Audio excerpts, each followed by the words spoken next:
Artificial intelligence, or AI, can be a powerful tool for good, but currently there are minimal guardrails in place. It's like the wild, wild west. Illinois needs to create a roadmap for responsible innovation to prevent catastrophic risks, and that is why we are all here today.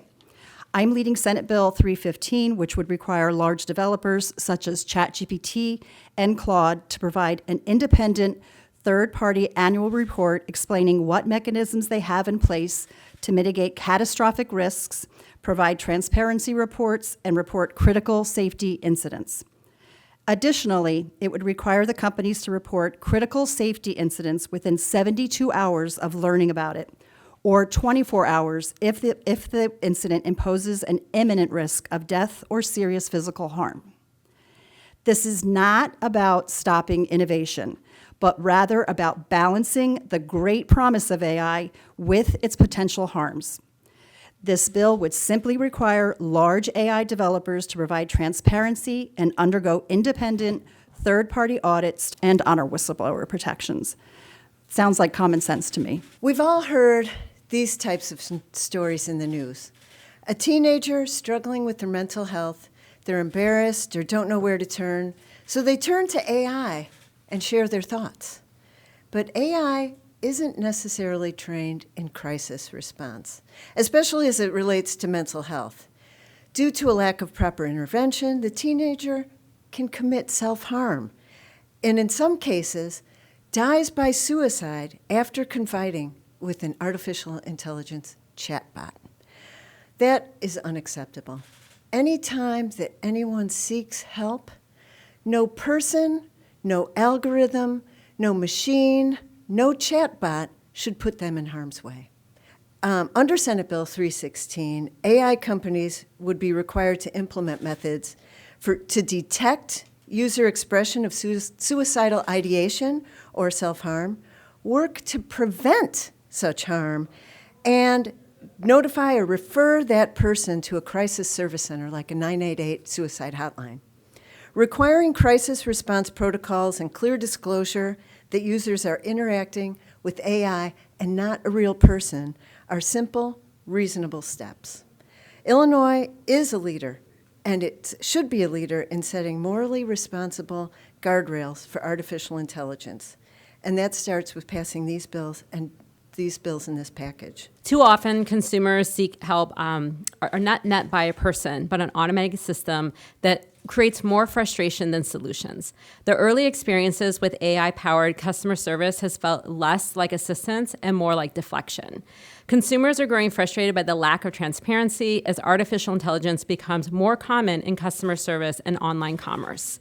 While artificial intelligence can be useful for answering simple questions, it frequently fails when consumers face complex or urgent issues.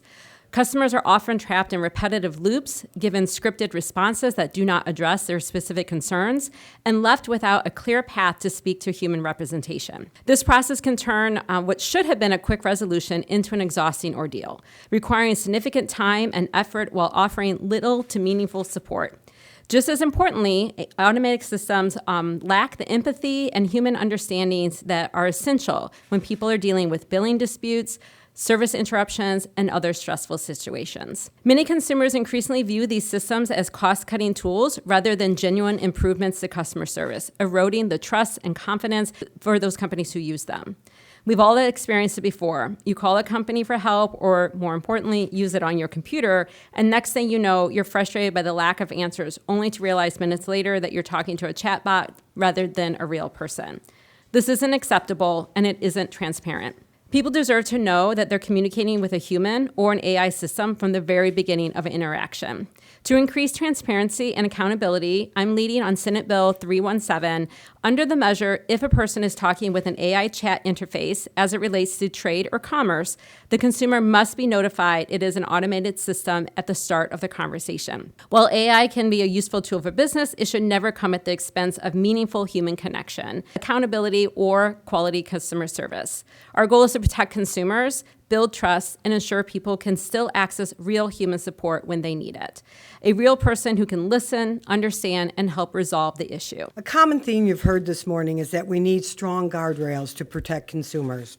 Every time someone interacts with a website or mobile application, it holds on to that data, often leading to consumers receiving unwanted targeted ads.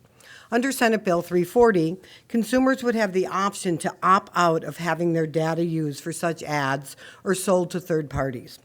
Additionally, it would protect people from being subjected to algorithmic profiling that could influence major life decisions, their loan approvals, job screening, insurance rates, things of that nature.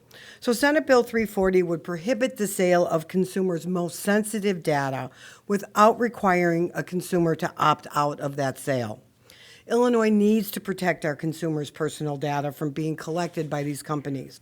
This legislation would create those protections and empower consumers to take further action to protect themselves by making it easy to opt out of the sale and out of their data use. At a time when families are already struggling with rising costs, we should be making housing more affordable, not allowing corporations to make it less affordable in the shadows. What we have seen in communities across the country, including in Chicago, is what happens when the rules do not keep up with the market. Landlords do not need to sit in the same room anymore to coordinate rent. They can use the same software, feed it to the same market data, and let an algorithm tell them how high they should push prices. The result is the same. Renters pay more, competition is undermined, and entire communities are squeezed for profit. According to the Sanford Journal of Public Policy, rents across Chicago's 77 community neighborhoods jumped 10% over the last year. And RealPage's recommendations can translate into rent hikes 5 to 10% above the market value.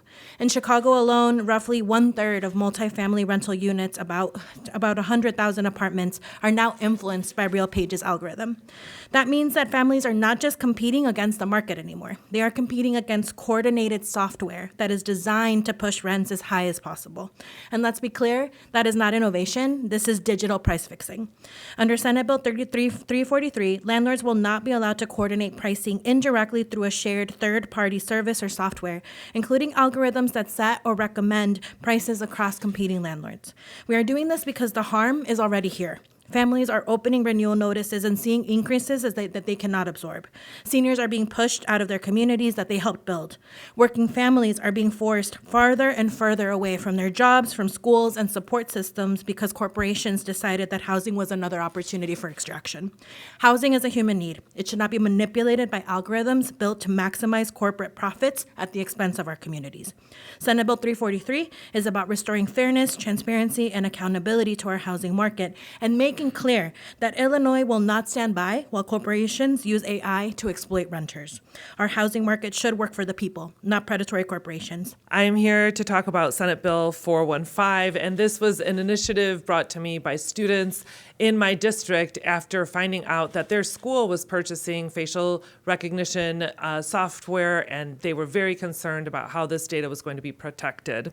So as we know, AI is becoming more prevalent in education in all forms. However, no child should be subjected to invasive surveillance or have risk of their sensitive personal data collected and misused. This bill would simply prohibit school districts from collecting or using such data in schools with minor exceptions for legitimate instructional purposes.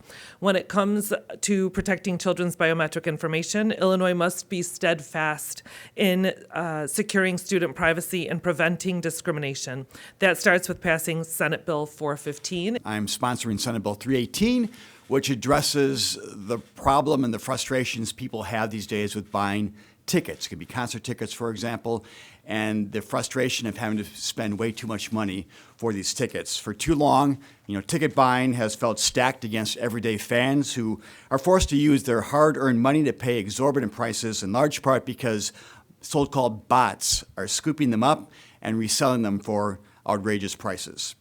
Senate Bill 318 would work to prevent the use of bots to purchase tickets in excess and pass ticket restrictions, and prohibit a reseller from falsely representing that's affiliated with an artist, team, or venue. By targeting these bots, promoting transparency, and holding resellers accountable for deceptive practices, We're taking a common sense approach and steps to create a more honest and fair system that keeps customers informed before making an online ticket purchase. Thanks for watching this video.